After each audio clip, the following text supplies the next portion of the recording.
Ace is the place with the helpful hardware, folks. Ace is the only national retailer that carries Benjamin Moore paint, which means the paint you trust and a huge selection of colors are right in your neighborhood. And this Saturday only, you can pick up a free sample of Benjamin Moore at your local Ace. It's a great way to explore quality colors and find the perfect one for your place. So if you're looking for award-winning service and a new look for your home, look no further than Benjamin Moore paint at Ace. Offer valid August 1st for Ace Rewards members. Limit 1 at participating stores while supplies last. लीजिए सुनिए प्रेमचंद की लिखी कहानी खुचड़। वाचन समीर गोस्वामी का है। बाबू कुंदनलाल कचहरी से लौटे तो देखा कि उनकी पत्नी जी एक कुंजड़िन से साग भाजी ले रही हैं। कुंजड़िन पालक टके सिर कहती है, वो 1.5 पैसे दे रही हैं। इस पर कई मिनट तक विवाद होता रहा। आखिर कुंजड़िन 1.5 ही पैसे पर राजी हो गई। अब तराजू और बाट का प्रश्न छिड़ा। दोनों पल्ले बराबर न थे। एक में पसंगा था, बाट भी पूरे न उतरते थे। पड़ोसिन के घर से सेर आया। साग तुल जाने के बाद अब घाटे का प्रश्न उठा। पत्नी जी और मांगती थी, कुंजड़िन कहती थी, अब क्या सेर 2 सेर घाटे में ही ले लोगी बहू जी। खैर आधा घंटे में वो सौदा पूरा हुआ और कुंजड़िन फिर कभी न आने की धमकी देकर विदा हुई। कुंदनलाल खड़े खड़े ये तमाशा देखते रहे।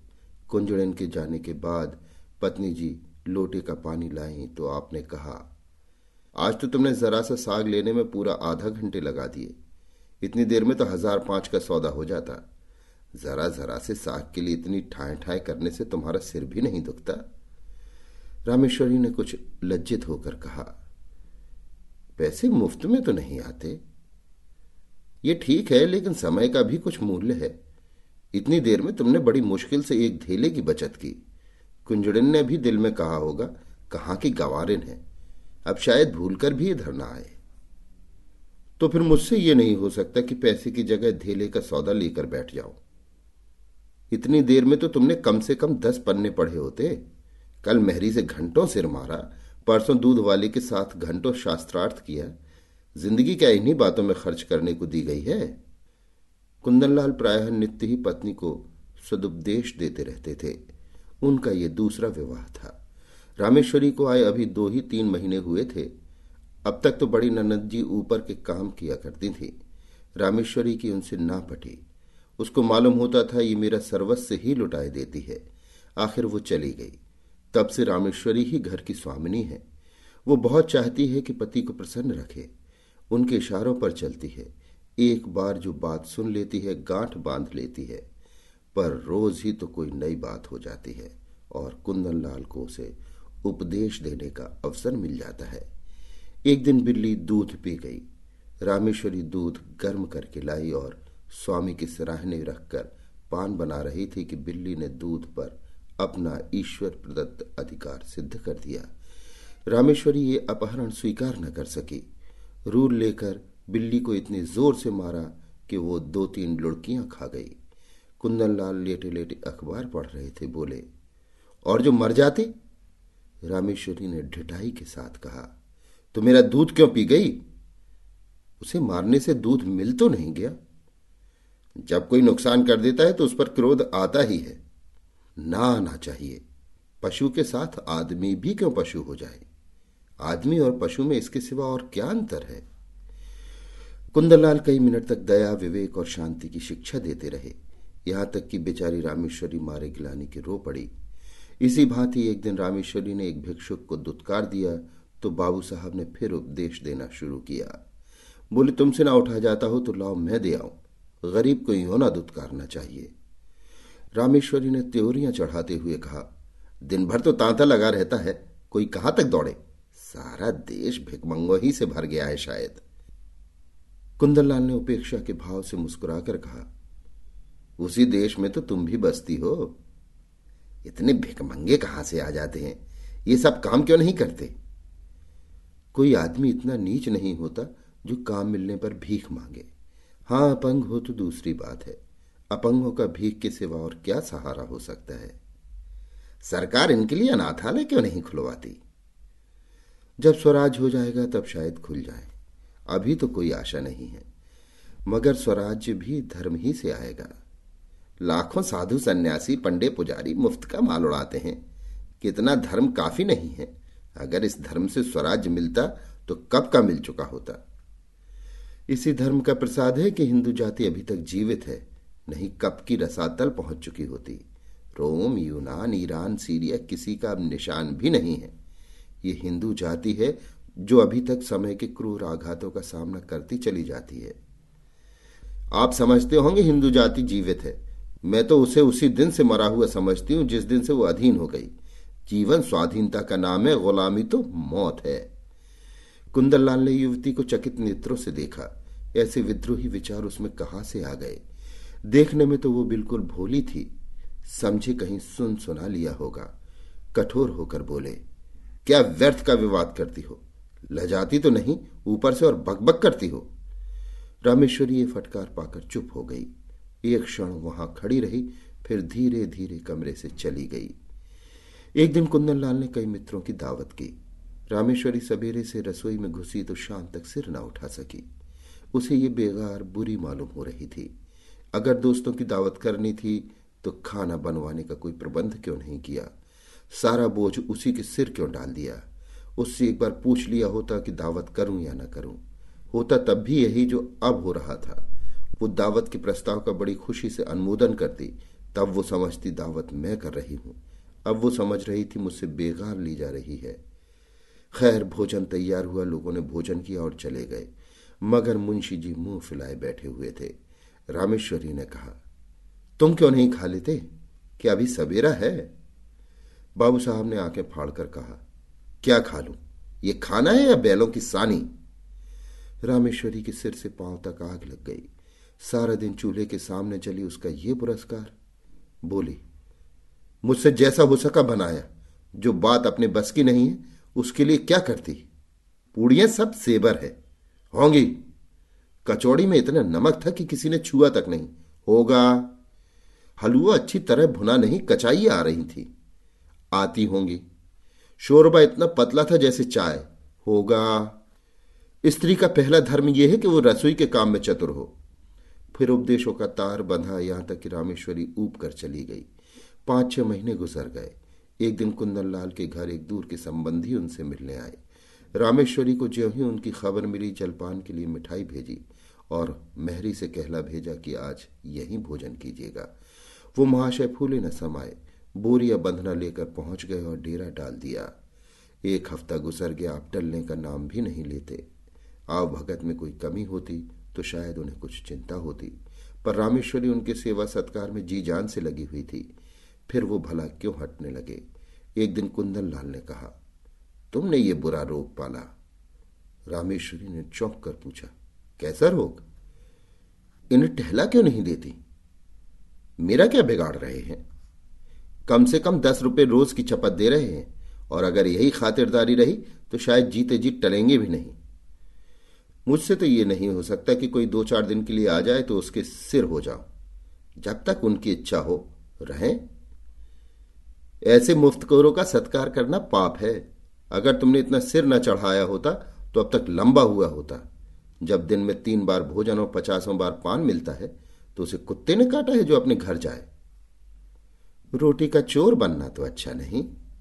कुपात्र और सुपात्र का विचार तो कर लेना चाहिए। ऐसे आलसियों को खिलाना पिलाना वास्तव में उन्हें जहर देना है। जहर से तो केवल प्राण निकल जाते हैं। ये खातिरदारी तो आत्मा का सर्वनाश कर देती है।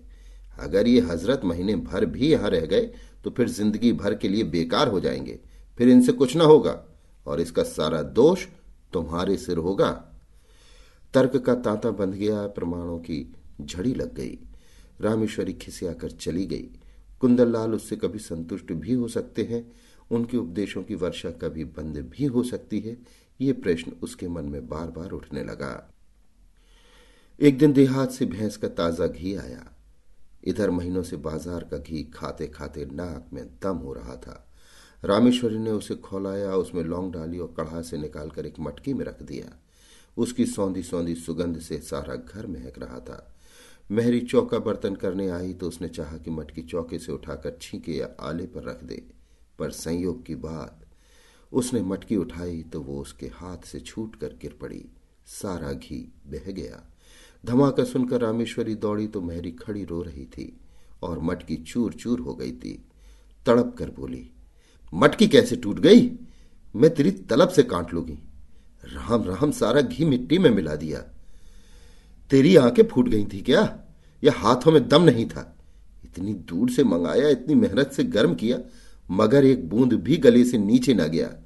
अब खड़ी बिसूर क्या रही है? जा अपना काम कर। मेहरी ने आंसू पोंछकर कहा, बहू जी अब तो चूक हो गई, चाहे तलब काटो चाहे जान मारो। मैंने तो सोचा उठाकर आले पर रख दूं तो चौका लगाऊं। क्या जानती थी कि भाग्य में ये लिखा है। न जाने किसका मुंह देखकर उठी थी। रामेश्वरी, मैं कुछ नहीं जानती, सब तेरी तलब से रुपए वसूल करूंगी। 1 रुपए जुर्माना ना किया तो कहना। मेहरी, मर जाऊंगी सरकार, कहीं 1 पैसे का ठिकाना नहीं है। रामेश्वरी, मर जाए या जी जा, मैं कुछ नहीं जानती। मेहरी ने 1 मिनट तक कुछ सोचा और फिर बोली, अच्छा काट लीजिएगा सरकार, आपसे सबर नहीं होता, मैं सबर कर लूंगी। यही ना होगा भूखों मर जाऊंगी। जीकर ही कौन सा सुख भोग रही हूं कि मरने को डरूं। समझ लूंगी 1 महीना कोई काम नहीं किया, आदमी से बड़ा बड़ा नुकसान हो जाता है। ये तो घी ही था। रामेश्वरी को एक ही क्षण में मेहरी पर दया आ गई। बोली, तू भूखों मर जाएगी तो मेरा काम कौन करेगा? मेहरी, काम कराना होगा खिलाइएगा, ना काम कराना होगा भूखों मारिएगा। आज से आकर आप ही के द्वार पर सोया करूंगी। रामेश्वरी, सच कहती हूं आज तूने बड़ा नुकसान कर डाला। मेहरी, मैं तो आप ही पछता रही हूं सरकार। रामेश्वरी, जा गोबर से चौका लीप दे, मटकी के टुकड़े दूर फेंक दे और बाजार से घी लेती आ। मेहरी ने खुश होकर चौका गोबर से लीपा और मटकी के टुकड़े बटोर रही थी कि कुंदन लाल आ गए और हाड़ी टूटी देखकर बोले, ये हाड़ी कैसे टूट गई? रामेश्वरी ने कहा, मेहरी उठाकर ऊपर रख रही थी, उसके हाथ से छूट पड़ी। कुंदन लाल ने चिल्लाकर कहा, तो सब घी बह गया? और क्या कुछ बच भी रहा? तुमने मेहरी से कुछ कहा नहीं? क्या कहती, उसने जानबूझकर तो गिरा नहीं दिया। ये नुकसान कौन उठाएगा? हम उठाएंगे और कौन उठाएगा? अगर मेरे ही हाथ से छूट पड़ती तो क्या हाथ काट लेती? कुंदन लाल ने ओठ चबाकर कहा, तुम्हारी कोई बात मेरी समझ में नहीं आती। जिसने नुकसान किया है उससे वसूल होना चाहिए, यही ईश्वरीय नियम है। आंख की जगह आंख, प्राण के बदले प्राण, ये ईसा मसीह जैसे दयालु पुरुष का कथन है। अगर दंड का विधान संसार से उठ जाए तो यहां रहे कौन? सारी पृथ्वी रक्त से लाल हो जाए, हत्यारे दिन दहाड़े लोगों का गला काटने लगे, दंड ही से समाज की मर्यादा कायम है। जिस दिन दंड न रहेगा संसार न रहेगा। मनु आदि स्मृतिकार बेवकूफ नहीं थे कि दंड न्याय को इतना महत्व दे गए। और किसी विचार से नहीं तो मर्यादा की रक्षा के लिए दंड अवश्य देना चाहिए। ये रुपए मेहरी को देने पड़ेंगे, उसकी मजदूरी काटनी पड़ेगी, नहीं तो आज उसने घी का घड़ा लुढ़का दिया है, कल कोई और नुकसान कर देगी। रामेश्वरी ने डरते डरते कहा, मैंने तो उसे क्षमा कर दिया है। कुंदन लाल ने आंखें निकालकर कहा, लेकिन मैं नहीं क्षमा कर सकता। मेहरी द्वार पर खड़ी ये विवाद सुन रही थी। जब उसने देखा कि कुंदन लाल का क्रोध बढ़ता जाता है और मेरे कारण रामेश्वरी को घुड़कियां सुननी पड़ रही हैं, तो सामने जाकर बोली, बाबूजी अब तो कसूर हो गया, अब सब रुपए मेरी तलब से काट लीजिएगा। रुपए नहीं है, नहीं तो अभी लाकर आपके हाथ पर रख देती। रामेश्वरी ने उसे घुड़क कर कहा, जब भागे यहां से, तू क्या करने आई है? बड़ी रुपए वाली बनी है। कुंदन लाल ने पत्नी की ओर कठोर नेत्र से देखकर कहा, तुम क्यों उसकी वकालत कर रही हो? ये मोटी सी बात है और इसे एक बच्चा भी समझता है कि जो नुकसान करता है उसे उसका दंड भोगना पड़ता है। मैं क्यों 5 रुपए का नुकसान उठाऊं बेवजह? क्यों नहीं इसने मटके को संभाल कर पकड़ा? क्यों इतनी जल्दबाजी की? क्यों तुम्हें बुलाकर मदद नहीं ली? ये साफ इसकी लापरवाही है। ये कहते हुए कुंदन लाल बाहर चले गए। रामेश्वरी इस अपमान से आहत हो उठी। डांटना ही था तो कमरे में बुलाकर एकांत में डांटते। मेहरी के सामने उसे रुई की तरह धुन डाला। उसकी समझ ही में न आता था ये किस स्वभाव के आदमी हैं। आज एक बात कहते हैं, कल उसी को काटते हैं जैसे कोई झक्की आदमी हो। कहां तो दया और उदारता के अवतार बनते थे, कहां आज 5 रुपए के लिए प्राण देने लगे। बड़ा मजा आ जाए कल मेहरी बैठ रहे, कभी तो इनके मुख से प्रसन्नता का एक शब्द निकला होता। अब मुझे भी अपना स्वभाव बदलना पड़ेगा। ये सब मेरे सीधे होने का फल है। जो जो मैं तरह देती हूं आप जामे से बाहर होते हैं। इसका इलाज यही है कि एक कहें तो 2 सुनाऊं। आखिर कब तक और कहां तक सहूं? कोई हद भी है। जब देखो डांट रहे हैं। जिसके मिजाज का कुछ पता ही ना हो उसे कौन खुश रख सकता है। उस दिन जरा सा बिल्ली को मार दिया तो अब दया का उपदेश देने लगे। आज वो दया कहाँ गई? उनको ठीक करने का उपाय यही है कि समझ लूं कोई कुत्ता भूंक रहा है। नहीं, ऐसा क्यों करूं? अपने मन से कोई काम ही ना करूं। जो ये कहें वही करूं, ना जौ भर कम ना जौ भर ज्यादा। जब इन्हें मेरा कोई काम पसंद नहीं आता, मुझे क्या कुत्ते ने काटा है जो बरबस अपनी टांग अड़ाऊं? यही ठीक है। वो रात भर इसी उधेड़ बुन में पड़ी रही। सवेरे कुंदनलाल नदी स्नान करने गए। लौटे तो 9 बज गए थे। घर में जाकर देखा तो चौका बर्तन न हुआ था। प्राण सूख गए। पूछा, क्या मेहरी नहीं आई?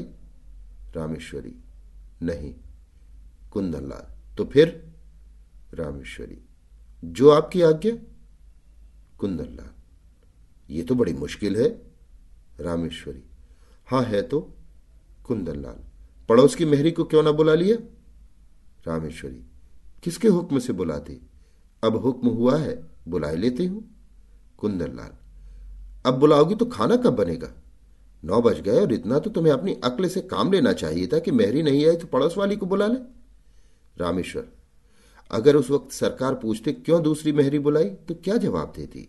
अपनी अक्ल से काम लेना छोड़ दिया, अब तुम्हारी ही अक्ल से काम लूंगी। मैं ये नहीं चाहती कि कोई मुझे आंखें दिखाए।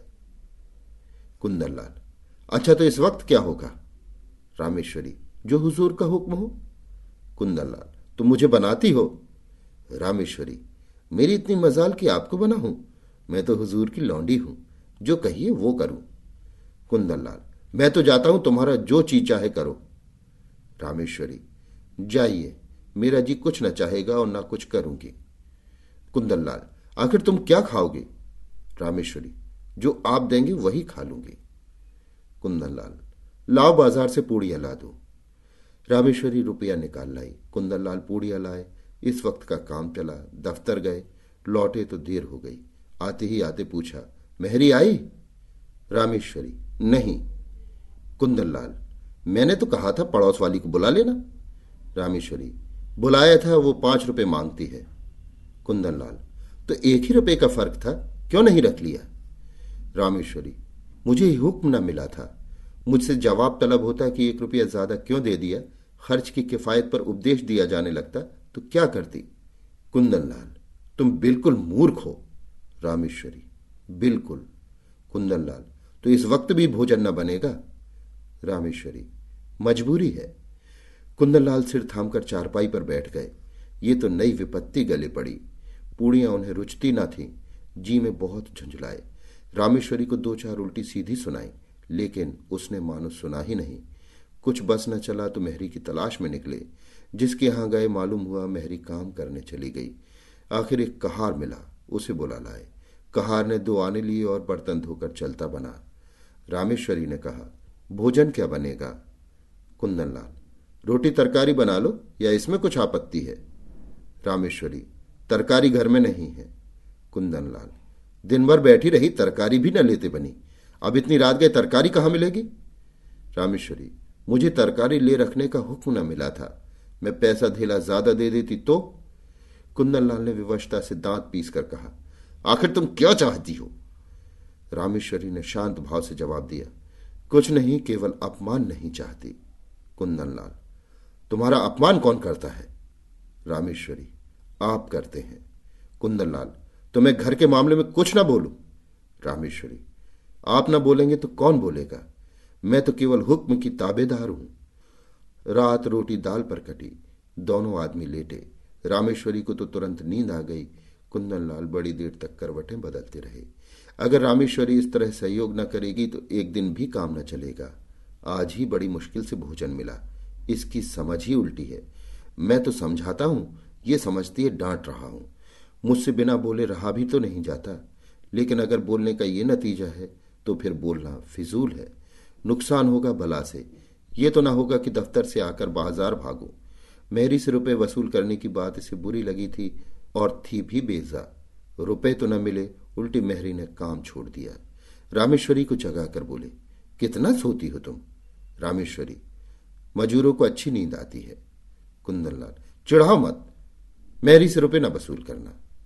रामेश्वरी, वो तो लिए खड़ी है शायद।